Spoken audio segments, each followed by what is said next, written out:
It's time for the best coverage of the top stories in sports. The Sports Wrap with Jason Page starts now. Indeed it does, and great to have you with us on this Monday edition of the show. We got a lot to do over the next 60 minutes.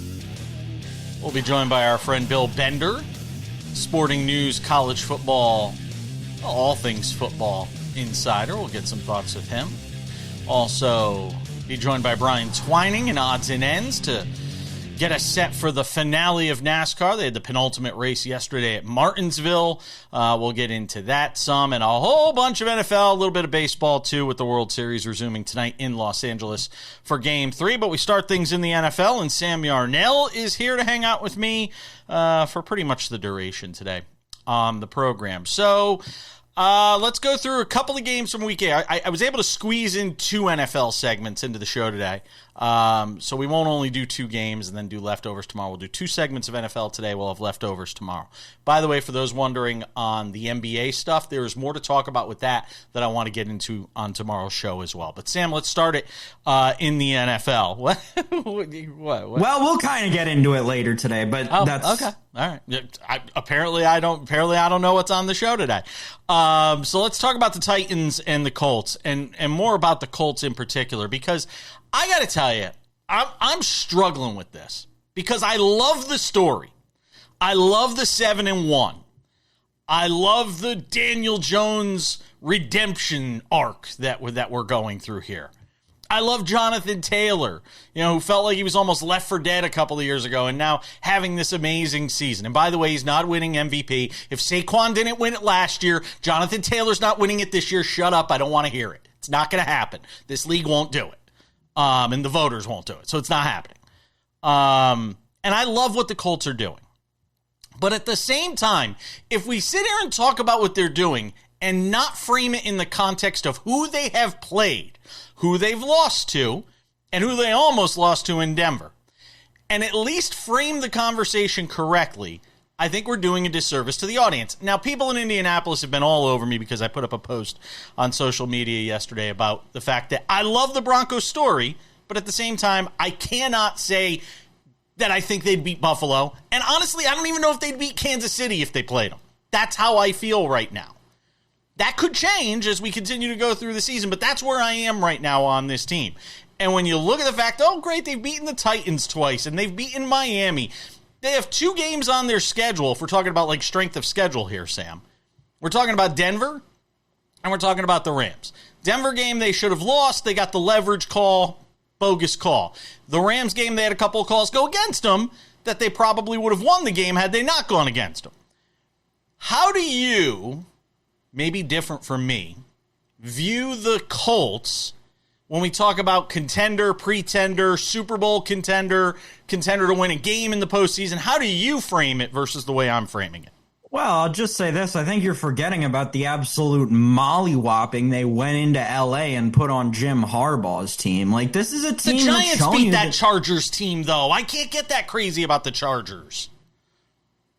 I can't. Okay. I mean, you can only beat what's in front of you, and like that is the 3rd most impressive team.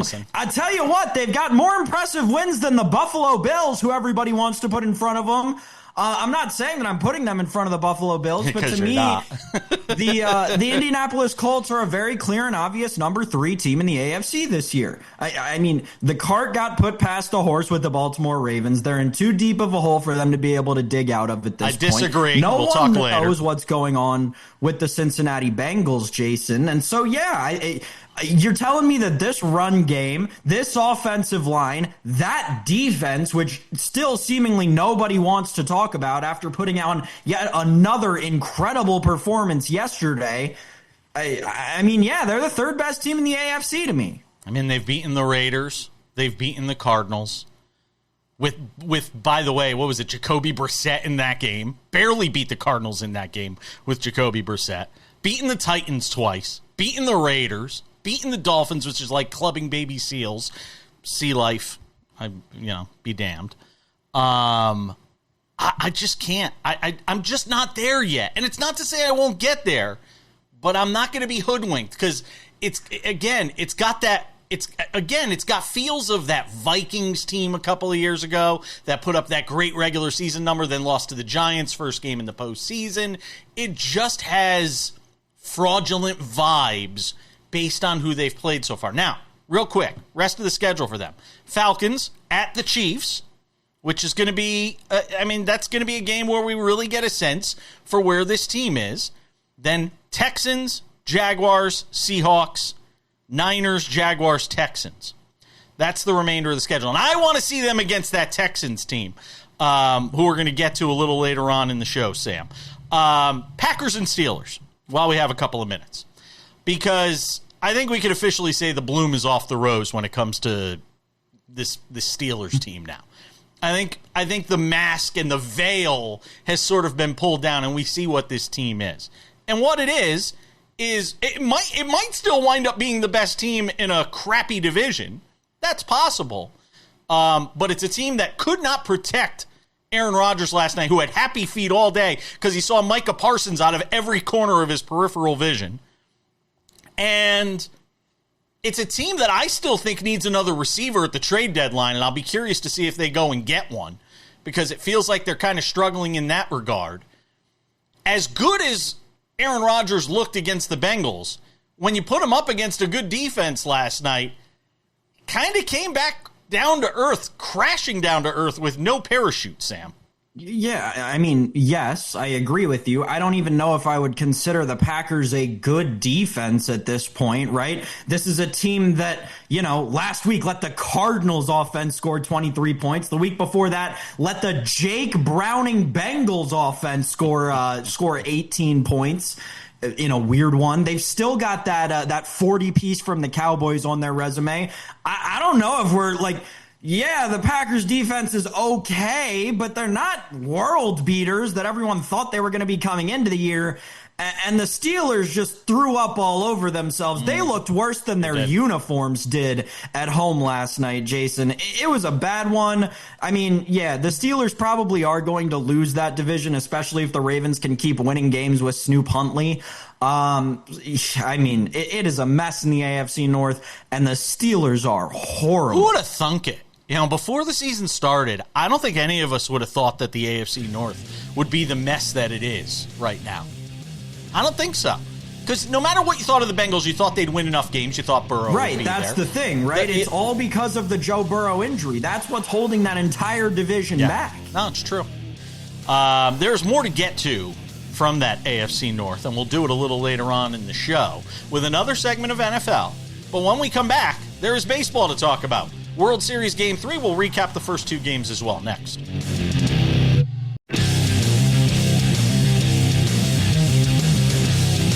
Welcome back. Good to have you with us. Coming up in 10 minutes, Bill Bender from the Sporting News. Talk about some college football. Oh, what do you know? Another week and another coach got fired. Because that is the entire story of this college football season when we do the post-mortem on it, write the obituary. I think we should do an in memoriam on the show every week for the coaches that get fired. The sad music, like the violin playing, and the coach in black and white. I think we should start doing that. I think it's a great idea. Sam Yarnell, we'll get to the college football with Bill coming up in about 10 minutes, but let's talk about the World Series and what we learned from games 1 and 2. And I hate to sound so simplistic, but I am going to.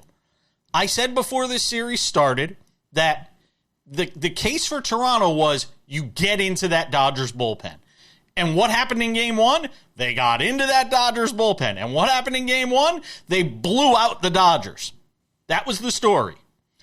Game 2 was the formula for the Dodgers to win the World Series. It is amazing how diametrically opposed the first two games of this series were and how it was literally the script for Toronto to win the World Series in Game 1, the script for the Dodgers to win the World Series in Game 2. You saw it on display in those first two matchups, which weren't particularly compelling games other than the fact that you had Yamamoto doing what he did for the second time in this postseason. Shoving. Oh, just amazing. He's been so good. Nothing can get him off his game when he is going the way he was, just mowing him down. But if you get into this Dodgers bullpen which is hard to do, and it's going to be hard to do in these next two starts, it becomes a lot more interesting, Sam. Okay, so I'm going to oversimplify it even more. Okay, and let's do that. I'm going to say the Dodgers just, like our friend Cameron Maben said, right? Like I said to him, this was the longest break they had since the season started. They needed a game to get loose. The guys were all tight. They had just flown across the country. They had a week off from playing baseball. They didn't know what was coming. They hadn't been in an environment in a whole week like that. Once they got accustomed to it after game one, I mean, do I even need to say anything about game two? No. Blake Snell clearly rattled, hadn't been in an environment like that in so long, a week, was not used to being out of the routine that he's in, right? What do we talk about with David Ardsma all the time? How pitchers are creatures of habit, how their routine is the most important thing to a pitcher. You give them 7 days off, they're going to go stir crazy, and you saw it in Blake Snell's pitching. That's exactly what he did. I can't wait, and I'm so excited that he gets another start in this series, probably in the clinching game in Game 5. I am so excited to watch how he bounces back from that. And yeah, Jason, I mean, this series, going back to LA for 3 straight games, I don't believe in the Blue Jays to win a single game in LA. Ye of little faith. Have we not watched this Blue Jays team throughout this entire postseason? They are resilient. I don't think they're going to back down from Tyler Glasnow tonight. And look, Mad Max. I mean, you get Mad Max in Game 3. Now look, I thought he could do it for one game. I don't know if he can do it for a second game. You can get through one game on that Mad Max adrenaline and, gutting it out as he did in the series against Seattle. What game was that? Was that 3, 4, 6? I don't know. It doesn't really matter. They won. And I thought you could do it for one game, and that was the argument I made to David Ardsma when David Ardsma was like, nah, I don't think he's going to pitch that well. I said, for one night, for love of the game, sort of the Kevin Costner thing I brought up. I think he could do it, and he did. I don't know if he's got another one of those in him. I hope he does, because I want to see a long series, because it's better for all of us. Look, I still think the Dodgers win the series. I picked them to win in 6. I do think it's getting back to Toronto, though, because what I saw in Game 1, I don't know if it's the aberration that you think it is, and necessarily all related to them being able to, or the Dodgers having 7 days off. Because here's the thing. Toronto works counts. Now, against Yamamoto, that's tough because it feels like everything he throws is a strike. And he's able to get ahead of you, and he doesn't allow you to work counts that way. I still think they'll be able to work the counts and get into this Dodgers bullpen. And I think that's worth another game, which means the series does get back to Toronto. At the end of the day, I don't think we differ in the fact that we think the Dodgers are going to win. I just think it's going to be a lot more competitive than I think you believe it to be. Yeah, maybe. But the thing is, what you're saying, right, about why Yamamoto is so effective is why I'm taking the Dodgers. Think about the other 2 guys that they're about to throw in this series, Glasnow and Ohtani. What is so effective about both those guys? The same thing. You can't work counts against them because they'll pound the zone, and the second they go outside of it, their off-speed stuff is so good that it looks like a strike for 7/8 of the way to the plate. So it's hard for me to say that the Blue Jays 3 straight, I mean, though. They're gonna I'm not going to say that they're not going to score another run in this series, which would be a little outlandish. But over under 10 more runs this team scores in this series, the Blue Jays, I'd go under. And you know what's still crazy in this postseason? Sans Game 7, or sans Game 4 against the Brewers. You're still not getting a great Ohtani in this postseason. You're really not. I mean, he's been pretty damn ordinary from an offensive standpoint so far in these playoffs. I mean, and that's not it's not a knock on him or anything. I mean, he's had a hit in every game the last 5 games here, and he obviously had he had the throwaway home run in Game 1. It's a no leverage situation home run where he hits one out, where you're grooving fastballs because you don't want to walk them.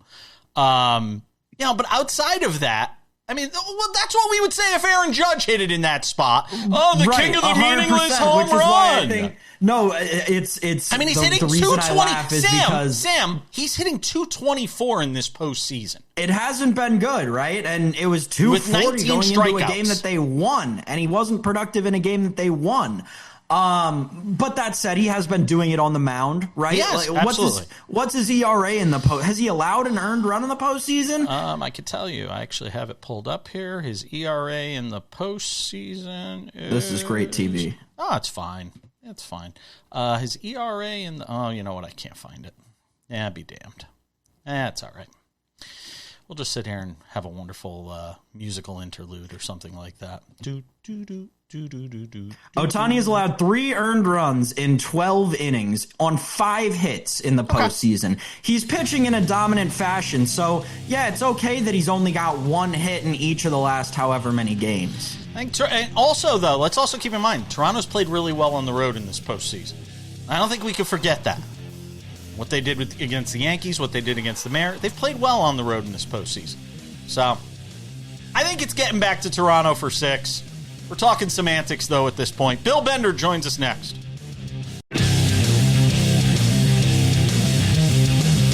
Welcome back to the show. Let's do some college football for a couple of segments. If it's a Monday, that means Bill Bender, the Sporting News, is here, ladies and gentlemen, in all his glory. Man, I don't know what they're paying you over there at the Sporting News to cover college football this year, but I hope they gave you a raise, because there is not a down day in the college football news cycle. I said to Sam last segment, I think every Monday we're going to start doing like an in memoriam like they do in the Academy Awards for all these coaches that are getting lopped off left and right here this season. We'll just do, the little violin. We'll have a little violin, and we'll have black and white images of the coaches. Because we could do it every week, Bill. This is nuts. Brian Kelly, the latest to meet his maker as far as coaching is concerned, out at LSU. What was your reaction? Because I know you kind of saw it coming. We were texting earlier in the day before the news hit. So your reaction first to Brian Kelly. Well, yeah, it's a Sunday tradition. Each of the last 3 weeks, a major Power 4 program has fired their coach, and now I'm prepared for it. So, like Saturday, the sequence is text you after a coach has a horrible loss. Is this guy gone tomorrow, Jason? And we've been right most of these weeks. We have. I didn't think they would fire him yesterday, though. I honestly didn't. I get that they lost bad to Texas A&M. When you have a buyout of that size and you're competing in the SEC, it's not like he lost to UCLA and Northwestern. He lost to a team that's number 3 in the country. And, how many times have I said on this show, fit matters? And Brian Kelly just never fit at LSU. We made fun of it, and it showed up on the field on Saturday. With LSU now being open, if I asked you to take now the top, let's say 4, if we were talking about the top 4 vacancies right now, with everybody that's been let go of the best 4 vacancies, how would you rank them? Hey, how about that? I'm literally updating our list right now, and I could do it every week. I was doing it right, not while I'm live, but I'm looking at it now, and I would say, believe it or not, LSU has, and Penn State in the college football playoff era, LSU has a record that is a half game better. Okay. So, but you have the luxury of top 10 recruiting classes. I think LSU at its peak has shown with 3 different coaches they can win a national title. I think that's the best job. I'd go Penn State next over Florida. And that we can debate that if you want. I just think Penn State has the right resources to do that. Florida would be next. I wouldn't debate it. And you have a better path to the playoffs. So Penn State, Florida, and then here's my surprise for you. Arkansas is 4. Because they're in the SEC, and if you hire the right guy, who's to say they couldn't do what Clark Lee's doing at Vanderbilt or Eli Drinkwitz is doing at Missouri? You can't tell me you can't find a guy at Arkansas that can do that. Plus, you'd be paired with John Calipari.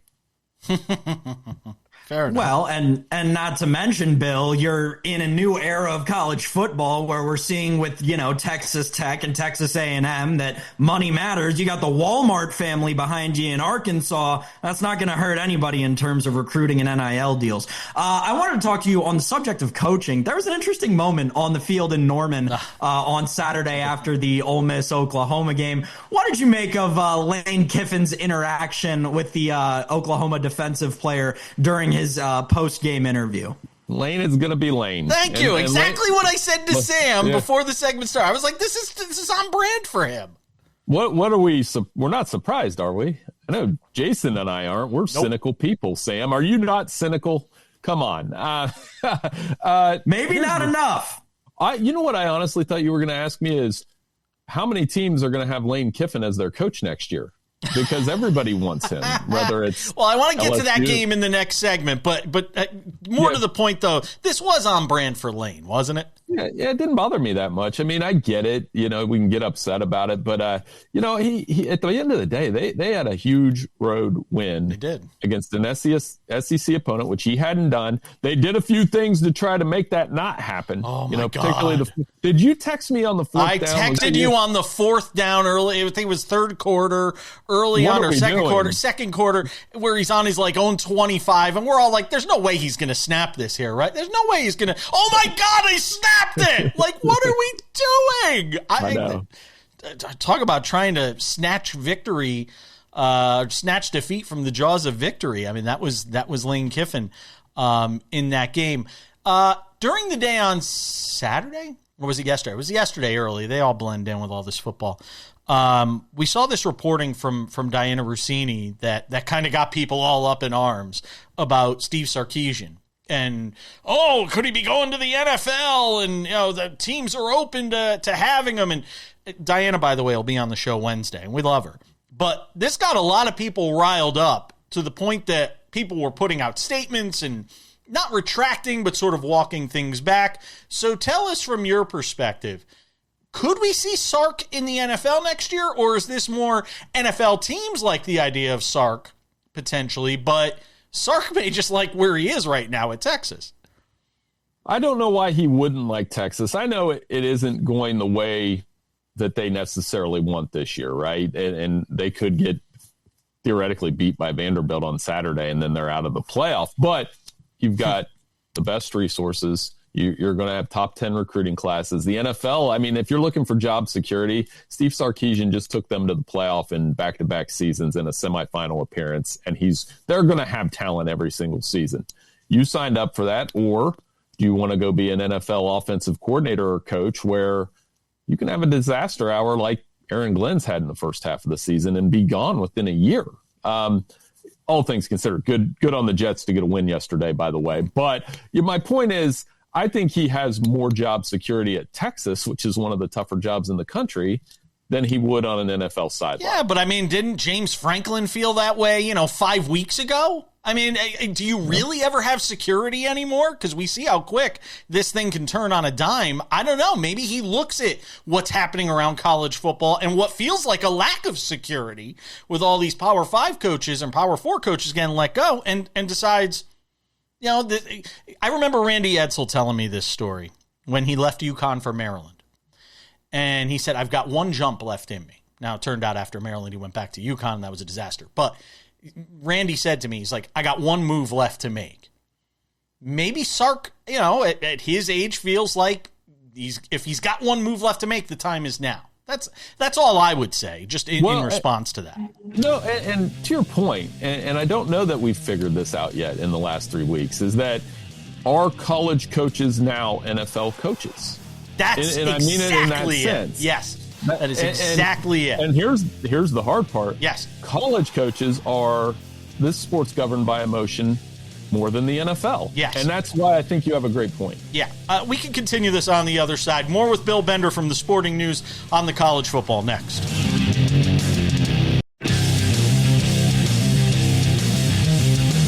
Coming up in 10 minutes, we go back to the NFL. A couple of more games I want to talk about. Compressed the show so we can get another NFL segment in there. Just to wrap up what we were just talking about, Bill. about college and pros being so much the same. That to me is the argument for why, a lot of these guys not wanting to deal with the NIL stuff, the year-to-year sort of turnover of players and transfer portals and all this. So I didn't want to shortchange you because we were up against the break, just in case you wanted to finish a thought on not just Sarkisian, but the state of college football as a whole with all of the turbulence in the coaching ranks. Yeah, it allows for less stability. I mean, I think we're basing all of this on, did you make the playoff or not? Whereas in the NFL, I mean, you can get fired and make the playoff. You can, and those guys, I think, understand that. The Andy Reids and, John Harbaughs of the world are very rare in the NFL. Mike Tomlin, Matt LaFleur. At the same time, I'm always quick to point out who are the most stable organizations in the NFL. The Steelers, the Ravens, the Chiefs, the Packers. And they keep their coaches. College football was known for that. So are we really making these emotional decisions on some level? And the other part of that emotional decision is these buyouts. I mean, at what point is that going to be something that the higher ups in college football discuss? A $53 million buyout. And we're getting the governor of Louisiana involved and all that. I mean, it is a very emotional sport. And I don't know who they find. I guess Lane is one of these many spots he's going to coach next year. Is Lane Kiffin really a better coach than Brian Kelly? I mean, we could spend 3 segments figuring that out. Real quick, because I know Sam's got a question. On Trinidad Chambliss and what we saw from him on Saturday. It's the first time I've watched him. And I was really impressed with what we saw out of him. And I don't know how he grades at the next level or whatever. I haven't looked into any of that. I'm just saying it was the first time I watched him and laid eyes on him. And in that spot on the road with that team, I was very impressed with Chambliss. He had 3 next level throws in the first half. Yeah. 2 in the window that I was just like, wow. And those are the throws that get my attention. He's very poised, composed, has 300-yard games in SEC play. If he starts in week 1, he's probably the Heisman front runner, and he's still in the mix here. Handled himself at Georgia very well in that first road start. So that's why with Lane, I'm like, what do you do? Why would you leave this? They're going to make the playoff this year. I don't know if they're going to win it, but this kid is for real. And for all this talk, and you, again, you're on fire this morning because I do like him, not just now, but some of those next level throws. He could be good at the next one. Sam, go ahead. Bill, a couple of really important games from over the weekend that we got to fly through here. Obviously, Missouri, Vanderbilt. First of all, from a Missouri standpoint, I know we've talked about Drink a bunch on the show, but it feels like Missouri's playoff chances are done, right? They've still got A&M on the schedule. They've still got Oklahoma on the schedule. They have a chance to make the playoff? It's going to be tough. You're going to hear the phrase elimination game a lot over the next couple of weeks. Tennessee, Oklahoma, yeah. Vanderbilt, Missouri, USC, Nebraska this weekend. As far hard as that is to believe. I wrote a story over the weekend. In November, you just want to be at 2 losses or less. If you get to 3, you're probably in trouble. I know we could talk about strength of schedule, but there's that club of teams that have 2 losses or less, and the longer you stay on there, the better chance you have of making the 12-teamer. BYU had another one of these games. They seem to have them every year. We go into them. Everyone expects them to lose to a theoretically lower-ranked opponent, and they go in and they win the game. Are we still, even after moving them up in the AP poll this week, are people still discrediting BYU and underranking them? I think you have a Bear Bachmeier jersey back there somewhere, 47. You look like Sam's the guy that wear 47 and play quarterback. I can't say anything.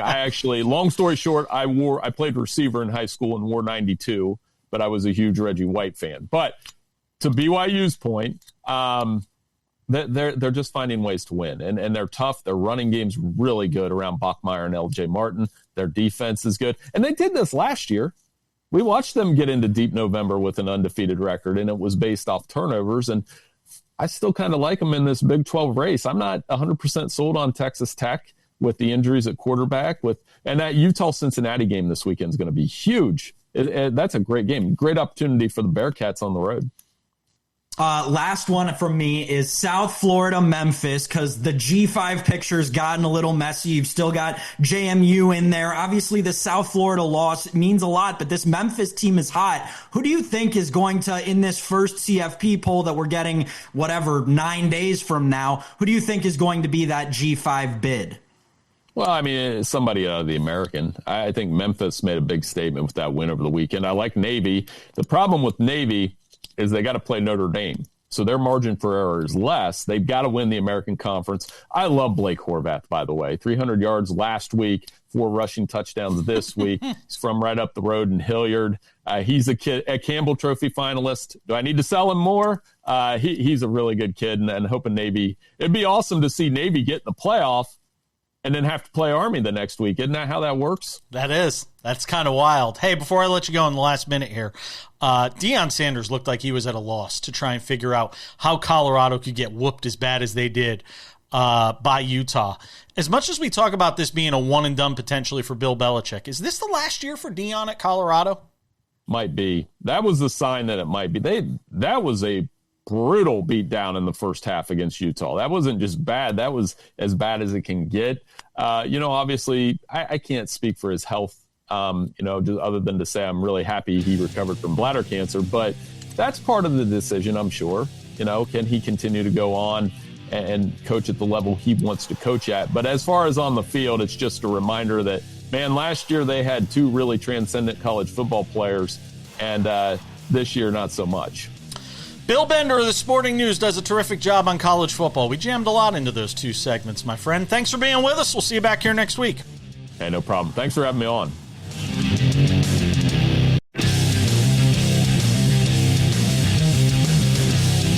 All right, 10 minutes from now, Odds and Ends, a special edition today with Brian Twining joining us from Bleacher Nation. Moved his NASCAR recap into that segment because the NASCAR playoff championship race is next week for the Cup Championship, and that will be in Phoenix.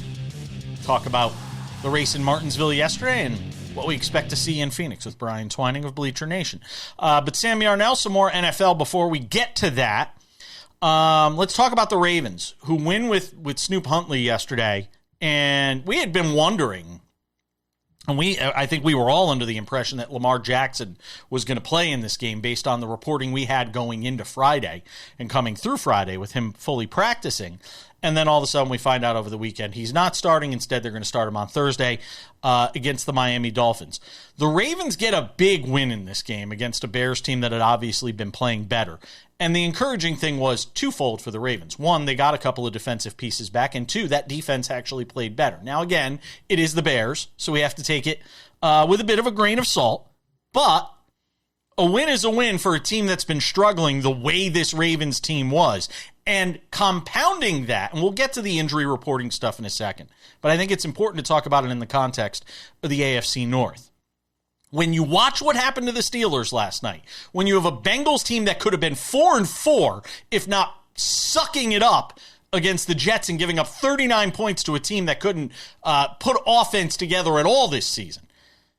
I'm going to say it again to go back to what I said last week. Why not the Ravens for the AFC North? Again, as much as anybody, other than the Browns, is there anybody you'd really count out of that division? I don't even know if I'd count out the Browns with how bad all of these other teams are, Jason. Here's the thing, right? The Ravens have so many of their division games in front of them that, yeah, it could easily be overcome at this point. But, since we're going to get to the injury thing in a minute, we're going to have to talk about the Browns or the Bears for a second. Gosh, now you got the AFC North all riddled throughout my head. The Chicago Bears are a train wreck. They are a dumpster fire. This is a game that you could not lose by any stretch of the imagination. I don't care what the point spread was originally. I don't care what it changed to. The second you find out Lamar Jackson's not playing in this game, there is no excuse to not win this football game. Caleb Williams, I'm sorry, fraud watch is off the table. Go on. He has entered fraud territory. Come on. He can work his way back out of it, but I mean, at this point, he looks like the fourth or fifth best quarterback from that draft. I'm just being realistic here. This is horrible for Chicago football. Right. And after all of this time being horrible, you thought they had turned it around. You thought they had brought in the right people, made the right picks, drafted the right players, only for you to find out this against that defense. I think they were 1-6. You'd think they were 1-6 the way you're talking right now. They're still 4-3. It was horrible. Yeah, they might as well be 1-6, Jason, considering their losses this season are to the Lions, the Vikings and J.J. McCarthy, who proceeded to get benched 2 weeks later, and now the Ravens without Lamar Jackson. They might as well be 1-6, but they couldn't be because that would mean they would get an advantageous draft pick. This franchise is allergic to being put in advantageous positions. What about the Ravens? Now that you've spent 2 minutes on the Bears that I didn't want to talk about. The Ravens thing is a mass overreaction, and you've got everybody and their sister and everyone in the football media space like but in Mike the context, Florio. But in the context of that division, it's not an overreaction. In the context of that division. Are you talking about the injury report thing? No. I'm just talking about them winning the division. I'm talking about them winning the division. No. They are live to win that division. Very much so. They are. That division, as you and I have talked about, I was thinking about this yesterday, with the they're AFC the South in the past. Sam, they're the favorite on FanDuel this morning. They're minus 105 to win that division. Right. It's turning into what you and I have talked about, the AFC South of the past being. It's going to be whoever just wants to lose it the least. Yeah. It's not who wants to win it, who doesn't want to lose it. On the injury reporting thing, quick. Everyone's overreacting. We see this happen all the time at less consequential positions. And just because there happened to be an FBI investigation into a different professional sports league earlier in the week, everyone's jumping to say, oh, the Ravens, we're going to take draft picks from them. We're going to take this. No, the worst thing that could happen is a menial fine. I agree. And I hope the NFL doesn't overreact to this. I fear they might, given what we've seen Roger Goodell do in the past in terms of overreacting. Take that, put it aside. Final 90 seconds. The Texans win yesterday is eye-opening to me. You want to talk about all the teams I've maybe done a 180 on. This one might be the one I do a 180 on the most. And it's because of that defense. That defense being as good as it is. It's going to push them a long way. Because it's not just good. It is elite of the elite. And, when you watch what they did yesterday, the Niners, throughout that game, and by the way, I don't want to hear about Mac Jones supplanting Brock Purdy anymore. When Brock Purdy's ready to play, you put Brock Purdy back on the field, please. But to me, the story is that Texans defense, which, as much as we want to talk about regression with C.J. Stroud and all this stuff, Sam, C.J. Stroud in that environment with that defense doesn't have to be Peyton Manning, peak Peyton Manning, or what Jordan Love needs to be. He just needs to be good enough because that defense is going to keep winning them games. That's exactly what I said to you last week about this team. They just need a game manager, and if C.J. Stroud can do that, this defense is the best in the NFL. We were talking about the Packers defense earlier and how everyone's oversold on them because they want to ignore the Houston Texans and what they're doing down there with the best defense. It's why I picked them to win this division. I think they're one of the best teams in the NFL. The only thing I disagree with you about, Brock Purdy's job is not safe. I don't think it's in jeopardy because of Mac Jones. I saw a lot of regression in Jones. We're coming back.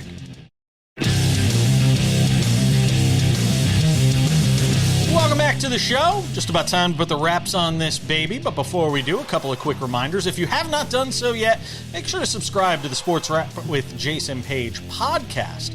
This show in all its beautiful audio form.